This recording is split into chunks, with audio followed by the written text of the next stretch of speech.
called a registered financial advisor. You guys will know it as an insurance broker. I'm here to talk you through the very exciting world of ACC and insurance. I'll try and make it a little bit interesting. I'm going to perch straight away because I don't do talking while I'm standing too formally. So I look on my job as to learn what you don't want to. So I get to sit and 2 o'clock in the morning read policy documents for clients to make sure that they've got the best deal so that those clients don't have to. So the part of my job that I'm going to share with you guys today is the ACC part, because it's something that you can do yourself, and hopefully I'll give you enough information to do yourself. But if you want me to help you with it, then please, that's also part of what I do as my service. So now in the end, I didn't print off enough sheets there, so I will make sure that everyone's got my business card by the end of this if you didn't get a copy, and I can email you through copies of those things because there are a few little handy tips. So the stuff that I have to tell you, you'll hear my tone of voice. I'm very authentic. What you see is what you get, hence why when I sent Kayla through the wee blurb about today, the thing about I don't sell insurance or don't talk about insurance to grumpy people.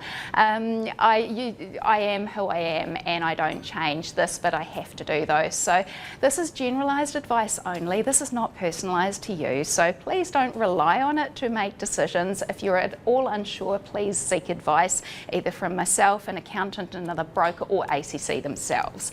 If I say something that contradicts the relevant rules, legislation or policy wordings, please take it as a given that you should consider them the actual be all and end all, not me. So as Kayla was saying, please feel free to ask questions as we go. Hopefully there might be enough time. I talk, so there might be enough time at the end to answer questions, but it's probably wisest if you keep asking as we go through. So first of all, a little bit about me, because as I say, I'm very authentic and I think it's important for you to know my background so you can figure out whether I'm someone to listen to or to take with a grain of salt. So I'm 43 years old, I'm a mum of 2, I'm self-employed. Now I work from a nice little office in my house, which suits me down to the ground because I can work in with my kids and my school hours and all the rest of it. But I used to run a business in town in the CBD, 240 odd square metres of lease costs and 6 staff members. So if you guys are in the position of paying staff members and looking at their ACC levies and their holidays and all the rest of it, trust me, I know you're paying because I was there for 10 years. So please don't break your phone, we're relying on that to keep me to time. Do you need to move into the orchard? So I've got a hugely varied background. I grew up on a farm, I've been self-employed, I've been employed in a lot of different businesses as well. So generally speaking, I find I've got common ground with most people. So I find that relating to the people that you work with is really, really important. So hence why a little bit of my background. So the things that I want to cover off today is the key differences between the two there's actually 3 ACC schemes, 2 of which will apply to anybody who's self-employed or owns a business. Now, can I get a quick show of hands? Who's employed here at the moment? Okay, so we've got a few, and self-employed or business owners, that sort of thing. Okay, so we've got a good scattering, and some are in the both category. That's awesome. So what I'm going to talk about are the ones that apply to self-employed people. Technically, there's a definition which I'll get to later to tell where you fit. So we'll talk about the key differences between Cover Plus and Cover Plus Extra, how to tell which one's right for you, how to save money on Cover Plus Extra, and also the pitfalls to watch out for, because it's not necessarily as simple as just saving money. Also some handy tips and a quick way on how to do a health check on your other insurances, and then maybe some questions at the end. Like I say, let's keep them coming as we go though, in case I talk too much, which has been known to happen in the past.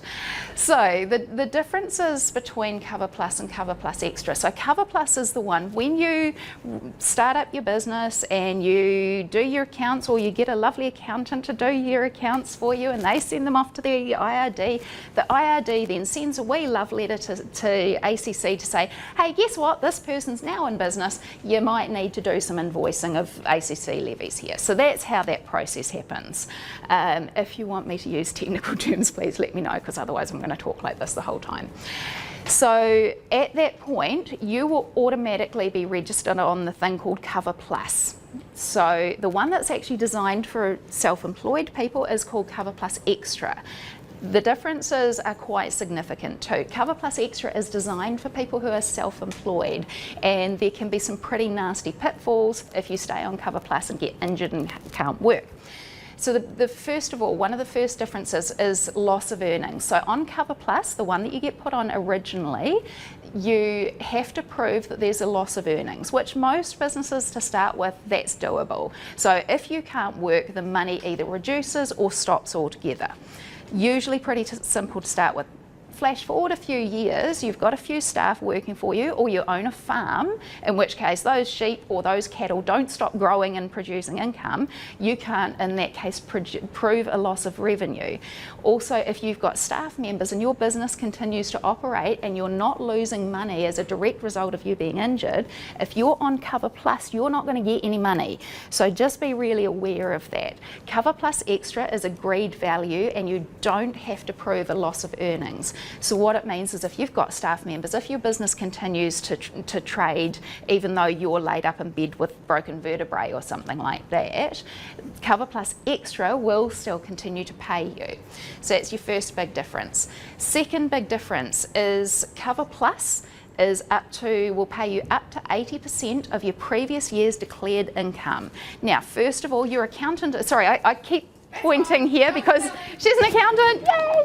We love accountants. They mean that we don't have to do the numbers thing. So these guys work really, really, really hard to get your declared income as low as possible, and we thank them for that 90% of the time, unless you're on Cover Plus and all of a sudden you have to claim, because say you're actually putting 80,000, no, let's talk in round numbers, because I work well with round numbers. So let's say you're actually spending personally $100,000 out of your business every year. So, but then you've done something, let's say you've bought $100,000 worth of machinery that year, plus all the other things that have gone on, and your declared earnings is somewhere down around $40,000. Now, for a start, I've spoken to a lot of people since I've been an insurance broker, people who are earning $100,000 or people who are earning whatever level, $20,000. If they take a 60% cut in their income, they are not going to survive very easily. There's about probably 3% of people that would continue to live okay. The rest of us would be absolutely sunk if we suddenly had 60% less income coming into the household. So, roundabout way of what I'm saying is that your accountant works really hard and you pay them really good money to minimise your income, because then you pay less tax. But if you're injured that following year and they've written off a really good amount of things and you've declared a very low income, you're going to get paid 80% of that low income, which for a lot of people is going to be absolutely disastrous. So what we do, we switch you over, or you can switch over onto Cover Plus Extra. It's a very simple process. It's an agreed value thing. So you actually fill out, usually it's 3 sheets of paperwork, and it's actually some are yes/no questions. Very, very simple paperwork to do. Accountants can do it, insurance brokers can do it, but you can do it yourself as well. It's agreed value, so while you're well, and this is one of the other differences, you're actually filling out that paperwork going, I want to know that I am getting $50,000 a year in monthly instalments, or weekly instalments, I think, if I'm injured and can't work. So they'll look at that and they'll go, yep, that's within what we'll accept as a plumber. Yep, that's fine, that's in the band of what we expect a plumber to earn. Done. So then you pay levies on that amount that you've agreed on with ACC, and you know how much you're going to get if you're injured. So it really is, whereas otherwise you're at the mercy of what you've been declaring from the year before. I just touched on another key difference with Cover Plus and Cover Plus Extra. Cover Plus, you're doing the paperwork while you're injured, and quite frankly, if you've been laid low because something's hit you in the head and you can't, really think or do paperwork terribly well, or you're suddenly dealing with the fact that, hey, I'm actually going to be in a wheelchair the rest of my life, the last thing you want to be doing is doing ACC paperwork right there and then. Cover Plus Extra, moving you over on there, it is going to be done while you're healthy. There will be a little medical claim form to fill out once if something has happened, but everything else is already in place. It's just almost literally a rubber stamping. The other thing that is a big difference that won't appear in ACC paperwork, but as an insurance broker I think is really, really important to know, is that with ACC on Cover Plus, you've got no choice of what you're going to get and what you're paying on. So you could very well be doubling up on your existing insurance. If you've taken the time to make sure you've got comprehensive private insurance, you could very well be doubling up on that, and in some cases that actually can disadvantage you as well. Whereas if you've applied for Cover Plus Extra and you've also had in mind how much other private insurance you've got, it means that you're going to be getting the best value from your dollar. If you've got thousands of dollars a year to throw at insurance premiums and ACC levies, that's cool, but I haven't actually spoken to anybody like that yet, so I'm going to assume there's no one in the room. Exactly. Yes, please do. Please do. Absolutely. Okay, is there any questions so far? Or I'm not seeing deer caught in headlights, and I'm not seeing anyone going to sleep yet. You could also use the Cover Plus Extra to reduce your levies if Yes. you're earning a really high amount. Yes, you can. So, thank you for that lovely segue into my next page. Parrot your questions. Parrot the questions. Right, because my tree can't hear me. So the question is, you can use Cover Plus Extra to reduce your levies. Yes, so I'm going to go right into that now. So how to tell if Cover Plus is right, if Cover Plus Extra is right for you, and how much is right for you. So you do have to qualify to be on Cover Plus Extra. It's not something for everyone. For a start, you've got to be self-employed. The big things are that you've got to be working and these are ACC rules. You've got to be working full-time, which full-time for ACC means over 30 hours a week, and you mustn't be paying PAYE on the income that you're taking from your business. So the technical definition of that is that you are either what they term a non-PAYE shareholder employee or a self-employed person, so that's a partnership or a sole trader. So you've got to be one or other of those. Your declared earnings have to be over $25,376 in the 2018 year, because otherwise you probably don't need to be paying ACC levies, because that's the minimum that you have to pay on. This is where I say, with a big heads up, please talk to ACC about your individual situation. So declared incomes are over 25.3. If your income fluctuates, it's probably right for you. So if your accountant is depreciating and writing off and everything, it's probably right for you. If your income would continue even if you couldn't work, it is definitely the one that you need to be on, because otherwise you're not going to get anything. If you are a dangerous occupation that can't get cover privately, so these are people like commercial fisher people, long haul truck drivers, security guards, dangerous things like that. There's some really random ones out there as well that are cool examples, but those are ones that I think most people can see why they are dangerous occupations. Generally speaking, those occupations, insurers, the traditional private insurers in New Zealand, will tend to run a mile as soon as they hear those occupations. So this is where Cover Plus is right for you. You want to think very carefully about your level of cover with that one. If you carry comprehensive private insurance, Cover Plus Extra is probably right for you, because it gives you the ability to control your level of cover. If you want to know in advance and control what you'll get paid, and if you want to know in advance and control how much your levies will be, Cover Plus Extra is also probably right for you. If you tick yes to about 90% of those questions, let's get you onto Cover Plus Extra ASAP. How to tell how much is right for you. So you can apply for any figure between the maximum and the minimum. So the upcoming year that starts day after tomorrow, 1st of April. The Cover Plus Extra minimum cover is $25,376. The maximum is $99,242. So for anyone earning above that, I'm sorry, you're actually capped at that. You can't nominate $150,000 a year cover. Where are we? Back to here. You can apply for any, and I want to be clear because otherwise sometimes people think, oh, I can have one or other of those. You can have any figure in there that you want. You can go absolute minimum, absolute maximum. Thing to bear in mind, if you are going absolute maximum, it won't automatically adjust from year to year. So over the time, effectively the amount you're getting covered for, it will drop. The minimum will automatically come up. And that was something that I actually learned preparing for this. So that was cool.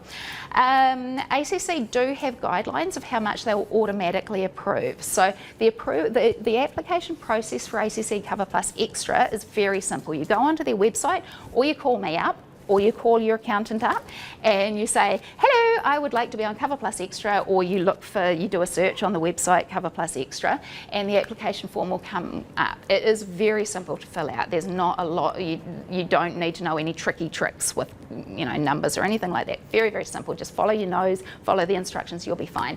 You then submit it to ACC. At the moment, they've got, depending on who you talk to, between a 4 to 6 month backlog to process those applications, although sometimes they're sneaking through quite quickly at the moment, I've discovered.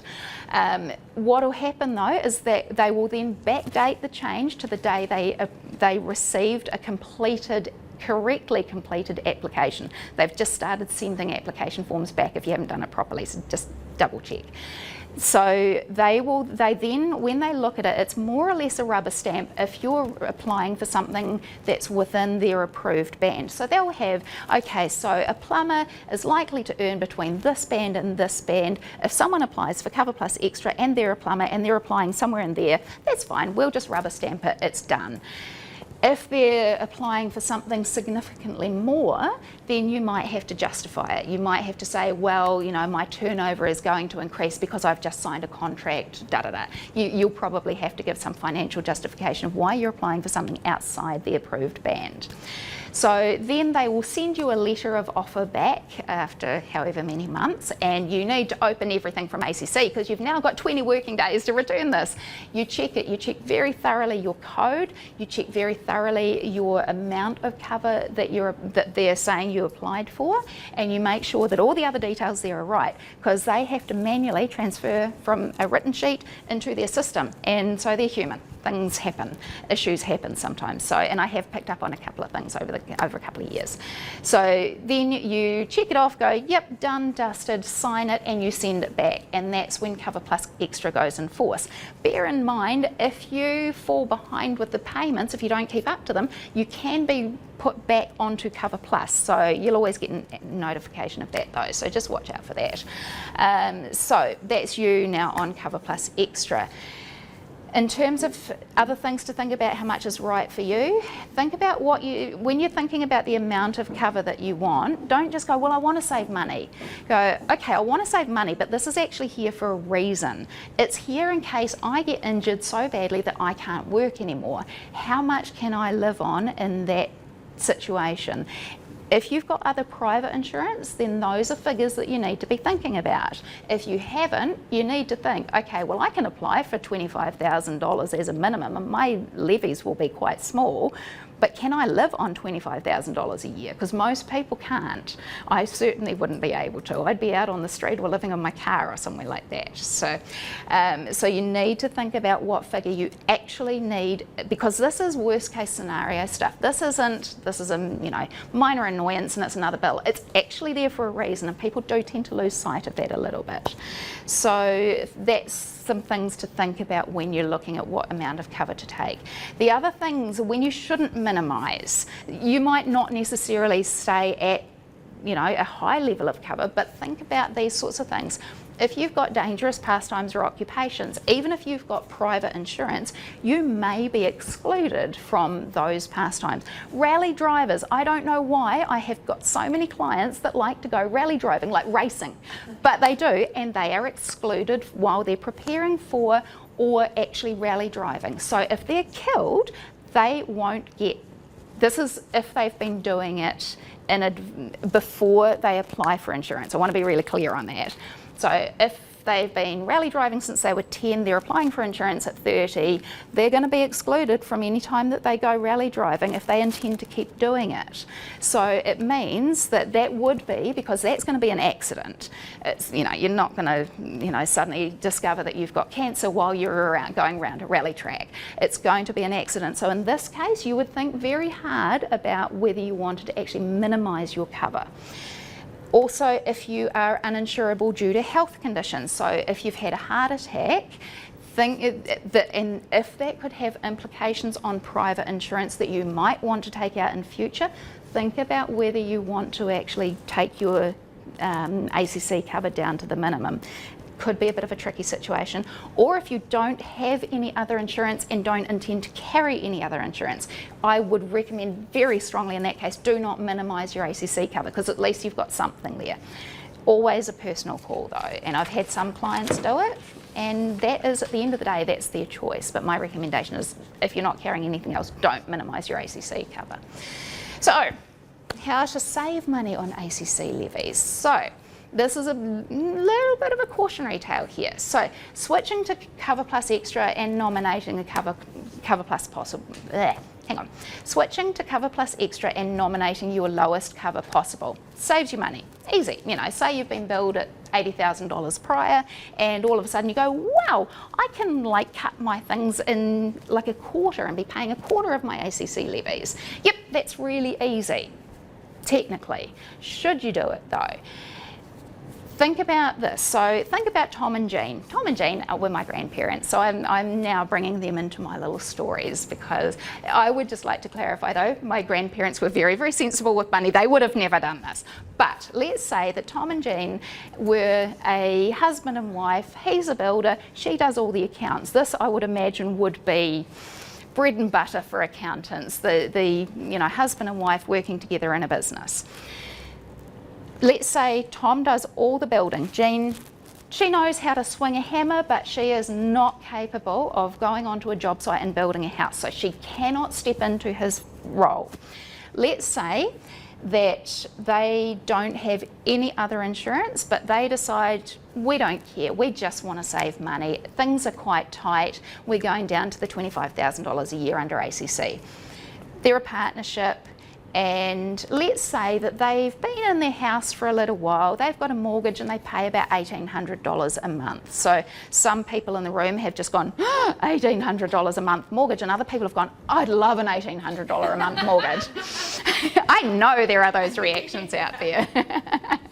So let's say that he's at work one day and he's carrying some fairly heavy stuff on his shoulder, and all of a sudden he slips in a puddle and he goes down and he fractures 3 vertebrae in his back. This is kind of, that bit's drawn from something that a client of mine actually did that I helped with a claim. So I know this stuff happens. I'm not trying to build worst case scenarios. This stuff happens.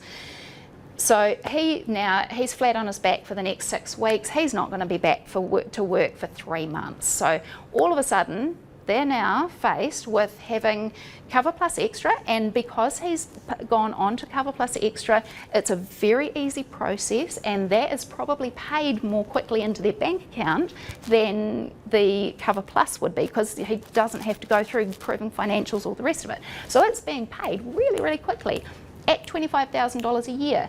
Remembering that that mortgage is $1,800 a month, they're paying $2,114 a month. And all of a sudden, Jean can't step into Tom's shoes and go out and put the belt on and start swinging a hammer. There is no income in that household. They've now somehow got to get through 3 months of them not having any household income on $314 a month if they want to keep that roof over their head. There isn't a person in New Zealand who can survive on I'm going to stick my neck out. No one can survive in New Zealand on $314 a month. I just don't believe. Sure, come to me with examples if you can. I don't see it happening. So using Cover Plus Extra and dialing it down to its minimum, that's why please, please, please, please, please don't do it unless you've got private insurance. And please try and use a broker. for private insurance. Oh, what? Sarah? No way. Okay, fortunately we're actually fairly close. Okay, so going on now, any questions in the meantime? Yes. Yes. If you, with a cover plus extra, if you earn any wages whatsoever, you can't. If you're paying PAYE, Yeah, but what happens if your circumstances change? You get offered a week's work. a week's work, generally speaking, no. Because that's like a lot of what I do, it's the shutdown situations. Of course, yeah. And all of a sudden you get a record of a couple of weeks. And that might be Yeah. all you do in the year. Well, how does that That's where I would be actually talking to your accountant and saying, how am I best to structure this? Because the way that you were talking, it might not be. I can have a chat to you afterwards, though. And That's the right. same thing, your circumstances might change Yep. the following year. Yes. Over on the next page, I've got review.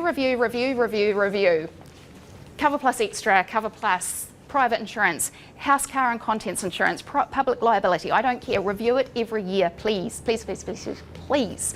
Because there is nothing more certain than if you don't look at your insurance premiums, if you just keep paying them, you'll come 10 years later and someone like me comes along and goes, you're actually paying about twice as much as you have to, and you're getting very, very little in return from that because it's all old stuff with old wordings and old definitions. So review is the key to your situation if it's changing that quickly. But yeah, I'll definitely, if it's okay, catch up with you afterwards. That'd be cool. Okay, so now some of you have got this little sheet here, some of you haven't. Please let me know email addresses if you haven't got it and I can skirt it through. There's a lot of, these are just little handy tips. So minimums, maximums we have covered. If your invoice from ACC, and it's cover plus or cover plus extra, if it's over $500 plus GST and you're prepared to pay it by direct debit, you've actually got two payment arrangements, and people don't usually know about this. And the first one is interest free, and I'm like, why wouldn't you? You can spread it over 4 to 6 months. You choose 4, 5 or 6 months, and you can pay it either fortnightly or monthly. You don't have to pay it in the big lump sum that they send you the invoice in. It's a very simple matter to apply for this. It's interest free. Why give them money when you don't have to, or before you have to? You can also spread it over to 7 to 10 months. Again, you can choose 7, 8, 9 or 10 months. Again, paying by direct debit. You can only pay monthly with this one. There's no fortnightly option, and there's a 5.4% administration fee. But if you're facing a tight year, this is a really good way to legitimately sort these things out without getting into trouble. We've covered that. If what you pay yourself or you declare as earnings in a year is less than the current minimum, or if you work part-time, i.e. under 30 hours a week, you might not have to pay full levies and you might not have to pay any levies, but you're still probably going to be getting a levy invoice sent from ACC. If you are borderline, they'll ring ACC and find out, because a lot of the time I've heard clients say, oh yeah, they wiped it. Or, you know, I only had to pay $200 of an $800 invoice. So, but it's up to you to take the initiative on that one. Make sure you're on the right code. Tom and Jean. Tom's doing a dangerous thing. He's up building. Jean's at a computer 90% of the day, and she's walking to go and get, you know, other stuff done during the day. She's not as dangerous. She should be on a lower code or a lower rate than he is. So you can actually rate people individually within the same partnership or company. Make sure you're on the right code. If you're again using builders, I love builders. I talk to a lot of them, and farmers are like this. Well, no, farmers aren't like this. Builders, and I talked to a guy who worked around agricultural equipment when he took his insurance out 10 years previous. He'd looked at them and gone, oh, I sell them, that's cool. He hadn't looked at that for 8 years, and you don't want to know what he's paying in ACC levies. But if you started out on tools and you now have staff that do that for you, and you don't do tools stuff, you do computer stuff, you need to get your code changed, and that can save you thousands of dollars. If you want to change your code, Yes. how many years can you go back if you've already paid levies? I believe it's 4. Don't quote me 100%, but I'm pretty confident it's 4 years, because I know of another advisor who had a client that's a real estate agent, not in Whangarei. I will just point this out. Confidentiality is very, very important to me. So he was a real estate agent earning $120,000, so he was paying as much as he could possibly be paid. They had his code as a forestry worker at $4.79 per $100 or whatever it is. He should have been at about 27 cents per $100. He was able to get a refund, I believe it was 4 years. So yeah, so there is always that option. If your business is new, don't apply for Cover Plus Extra straight away. You get an insurance broker to look after that for you. Sorry, I did promise this wasn't going to be salesy. But yeah, if you apply too early, you're going to have to pay the invoice that they send you straight away, whereas otherwise you might not have had to do that straight away. So take either a broker or an accountant's advice on that one. So saving, no, we're not going to go, that's my favourite little soapbox, but we're going to skip over that. Health check on other insurances, really, really quickly.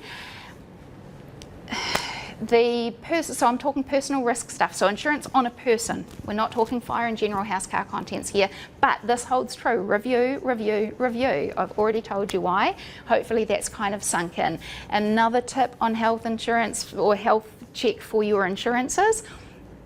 This specifically excludes OnePath and Sovereign, but bank supplied insurance is pretty much always higher than normal market rates, so you're going to pay more for it and your cover is not going to be as comprehensive. So I'm not going to name any more names because that might get me in trouble. I don't think so, but it might, so I'm not going to anyway. But if you've got insurance that you bought through the bank, have a look at it, compare it to what else is out there in the market, make sure that you understand it. Little thing there, I know of at least 3 banks straight away that exclude a thing called cancer in situ. Every private insurer will include this because they have to, because they're in a competitive market. I am going to go over time with this one because I think this is so crucial. The banks generally, so anything that has bank name life, generally, go with that as that's the companies that I mean. They exclude cancer in situ. Now, this is taken a reference from today, the Cancer Treatment Centers of America website, because I always like referencing things. Cancer in situ is an early stage cancer in which the cancerous growth or tumour is still confined to the site from which it started and has not spread to surrounding tissue or other organs in the body. This is things like breast cancer. This is things like tongue. Carcinoma in situ sometimes might also be excluded. This can be things like early stage bowel cancer. This can be all sorts of very nasty testicular cancer as cancer in situ. If you've got an exclusion on cancer in situ, please, please, please change your insurer because not going to harp on about that, but please change. And be wary of accident only policies, and someone did say something that prompted me for this one. Be wary of the accident only policies. You might think that you don't need cover, the accident is your big risk, but in New Zealand 85% of claims come from cancer, stroke or heart attack. That's 85% of claims from one of those 3 things. The other 15% is everything else, including accidents. It also includes meningitis. It also includes random mad cow disease. I've stopped making jokes about that because I've been stung by making jokes about that too many times. It's not pretty. But yeah, please, when you're looking at accident only cover, it's a really risky thing to do, and sometimes it's couched in words that don't make it obvious. So please, the upshot is please get a broker. I would love it to be me, but please get a broker. There are some amazing brokers around town. I've got a lot of good friends who are brokers, who are technically my competition, and I would refer them to the ends of the earth because I know they do a really good job. So I don't care who you use, please use a broker because it's our job to learn what you guys don't want to learn. So I think I should stop using up all the going over time that I have gone over already. Are there any questions that I can answer specifically? Or I'm getting deer caught in headlights looks. I'm sorry, I've thrown a heck of a lot of information at you now, but Right, I think that's... Okay, well, thank you, Nicki. You're more than welcome. I've got 3 bottles of wine for you to pick from, so... Aw. You're out of the... I know, I was like, yeah. Tammy's in here, but they are out at the social club, so... yeah, we'll just... Yeah, but thank you so much for coming along You're and more than volunteering your time today, and yeah, that's it. Thank you.